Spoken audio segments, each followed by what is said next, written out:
Dans cette vidéo, je vais vous montrer étape par étape comment créer une affiche premium sur Canva avec uniquement votre smartphone.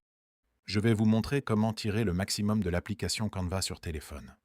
Nous allons voir les bases importantes à connaître et concevoir cette affiche pas à pas. Vous verrez qu'avec les bonnes astuces, même sur un smartphone, on peut créer des contenus vraiment professionnels. L'application Canva est disponible sur l'App Store ou le Play Store. Il suffit simplement de la télécharger, puis de se connecter avec un compte. C'est rapide et très facile. Après la connexion, vous arrivez sur cette interface. Tout en haut, vous avez la barre de recherche, qui vous permet de taper le nom du design que vous souhaitez créer. Par exemple, je tape le mot YouTube. Immédiatement, plusieurs suggestions apparaissent. Recherchez YouTube, miniature YouTube, bannière YouTube, etc. Si je clique sur miniature YouTube, j'arrive sur une nouvelle page. À partir d'ici, je peux cliquer sur créer votre miniature YouTube et concevoir ma propre miniature personnalisée. Sinon, Canva propose également de nombreux modèles prêts à l'emploi que je peux facilement modifier à ma guise. En dehors de ça, il existe plusieurs catégories de formats de design, comme design magique vidéo, campagne marketing, réseaux sociaux, présentation. Nous avons aussi plusieurs outils intégrés, notamment la dimension personnalisée, qui permet d'entrer ses propres dimensions, importer pour ajouter ses fichiers, et d'autres outils donnant accès au modèle et à l'interface de création. Maintenant, je vais cliquer sur Dimension personnalisée et entrer les dimensions de mon projet. Je prends une dimension de 1080 sur 1080. Ensuite, je clique sur Créer un design. Je suis maintenant directement dans l'interface de création de Canva. Une fenêtre s'ouvre automatiquement pour proposer des designs prêts à l'emploi, surtout lorsqu'on commence avec des dimensions personnalisées. Pour le moment, je n'en ai pas besoin. Je ferme donc cette fenêtre. Voici à quoi ressemble l'interface de création depuis l'application Canva sur mobile. Tout en haut, nous avons plusieurs outils intégrés. Cette icône permet de retourner à l'accueil de Canva. Juste à côté, nous avons les deux petites flèches, Annuler, Rétablir. En cliquant sur les trois petits points, nous accédons aux informations du projet en cours. Par exemple, le nom du projet. Je peux le modifier très facilement. Ici, je vais écrire affiche Instagram. À ce niveau, nous retrouvons également plusieurs paramètres importants. Créer un nouveau design, importer des fichiers, dupliquer, partager, etc. Nous avons aussi l'option Commentaires, l'option Télécharger, et une option permettant d'accéder aux autres outils de partage. En bas, nous retrouvons la timeline. C'est la zone où apparaissent les éléments de notre projet.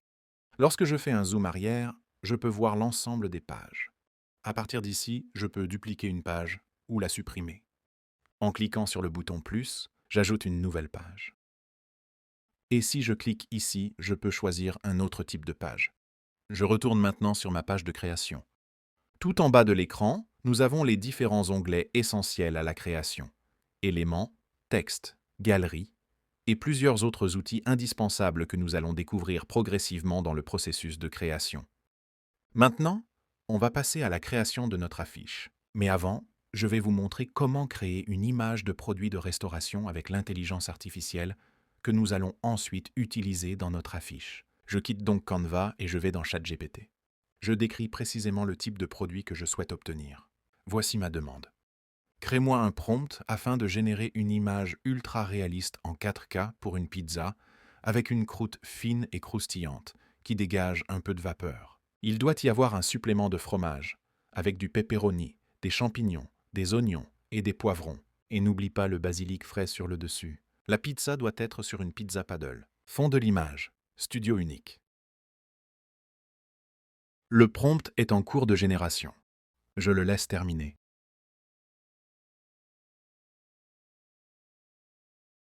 C'est fait. Je récupère le texte, puis je me rends dans Gemini pour générer l'image.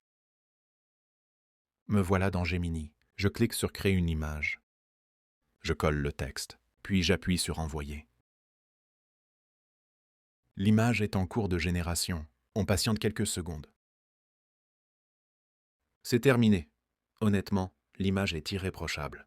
Je retrouve tous les éléments demandés dans le prompt. La croûte fine, le fromage généreux, la vapeur, les garnitures, tout y est.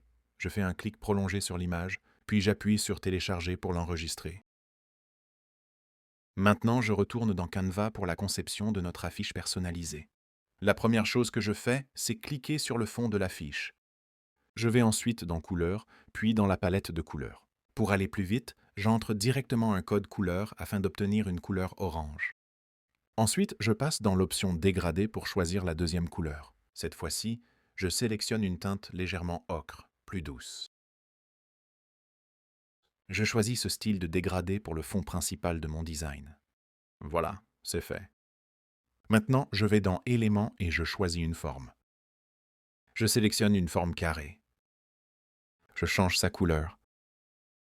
Je prends un rouge grisé foncé. Je l'agrandis sur les côtés et je le redimensionne. Puis je le place en bas du design pour créer une base visuelle solide. Ensuite, je vais dans Galerie et j'ajoute l'image que j'ai téléchargée depuis Gemini. Je tente d'utiliser l'option Supprimer l'arrière-plan dans Canva, mais cette fonctionnalité est réservée à la version Premium. Pas de souci, j'ai une autre solution. J'ouvre donc InShot, j'importe mon image, puis je vais dans Découper. Et voilà, l'arrière-plan est complètement supprimé. Je sauvegarde l'image. Je retourne ensuite dans Canva, dans Galerie, et j'ajoute la nouvelle image avec l'arrière-plan supprimé. Je l'agrandis légèrement et je la positionne ici pour mettre la pizza bien en valeur. Maintenant, je peux commencer à ajouter mes éléments. Je retourne dans Éléments et je recherche cercle néon. Je parcours les résultats et je choisis celui qui correspond le mieux à mon style. Je l'ajuste rapidement et je le positionne exactement à cet endroit. Ensuite, je vais dans Calque et je le place en arrière-plan. Parfait. C'est exactement l'effet que je voulais. Je retourne encore dans Éléments pour créer la forme du nom de la marque. Je sélectionne à nouveau une forme carrée. Je l'agrandis sur les côtés, je réduis légèrement la hauteur et je la place juste ici. Puis, dans Couleurs, je choisis le rouge grisé foncé que j'ai utilisé précédemment pour garder une cohérence visuelle. Après ça, je vais dans Texte, puis sur Ajouter un titre.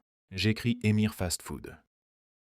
Je change ensuite la couleur du texte en blanc depuis la palette.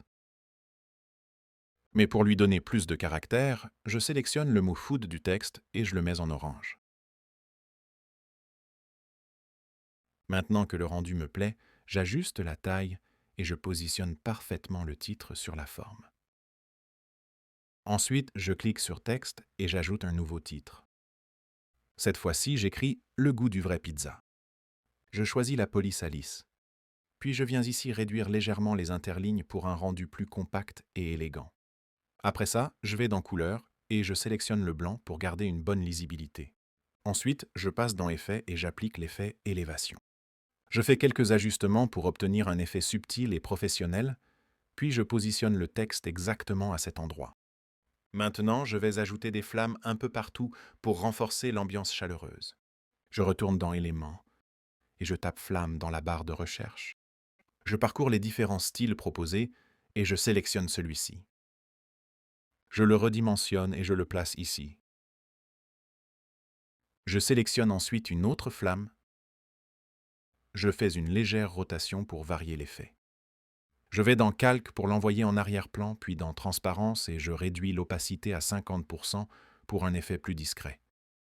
Je duplique l'élément, je le fais pivoter légèrement et je le place à cet endroit pour équilibrer la composition.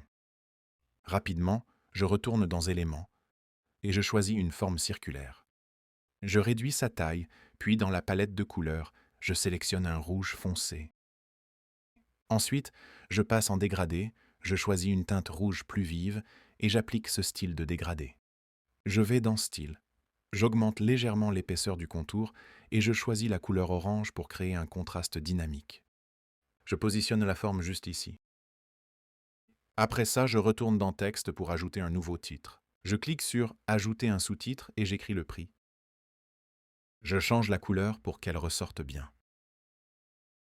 Je duplique le texte et j'écris « à partir de ». Ensuite, je réduis la taille de la police à 25, puis je positionne correctement le texte à l'intérieur de la forme circulaire. Une fois cette partie terminée, il me reste le bas du design à finaliser. Pour cela, je vais dans Éléments et je recherche Pattern Cuisine. Je sélectionne l'élément qui me convient le mieux, puis je change sa couleur en blanc pour garder une cohérence visuelle.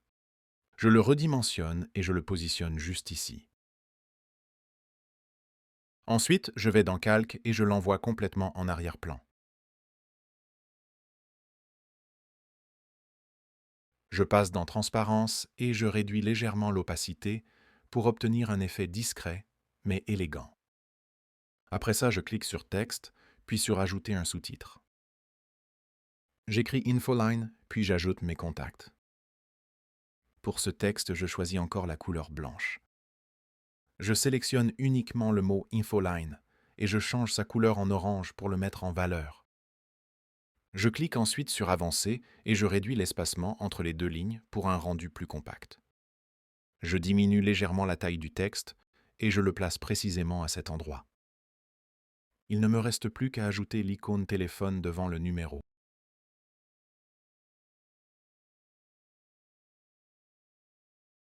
Ensuite, je duplique ce bloc de texte. Je modifie le contenu et j'écris mon identifiant réseaux sociaux. Emir Fast Food. J'agrandis légèrement le texte et je le positionne en bas. Pour finir, je recherche les logos de mes réseaux sociaux et je les place juste au-dessus de l'identifiant. La dernière étape consiste à ajuster chaque élément pour obtenir un design parfaitement équilibré et professionnel. Une fois satisfait du résultat, il suffit de cliquer sur Partager, puis sur Télécharger. Ensuite, je clique à nouveau sur Télécharger. Comme je n'ai pas d'abonnement premium, je choisis l'option Télécharger gratuitement la version brouillon avec filigrane. Vous venez de voir qu'avec une idée claire, un bon prompt et les bons outils, on peut créer un visuel professionnel sans ordinateur, sans agence et sans abonnement premium. Si cette vidéo vous a apporté de la valeur, abonnez-vous et laissez un like.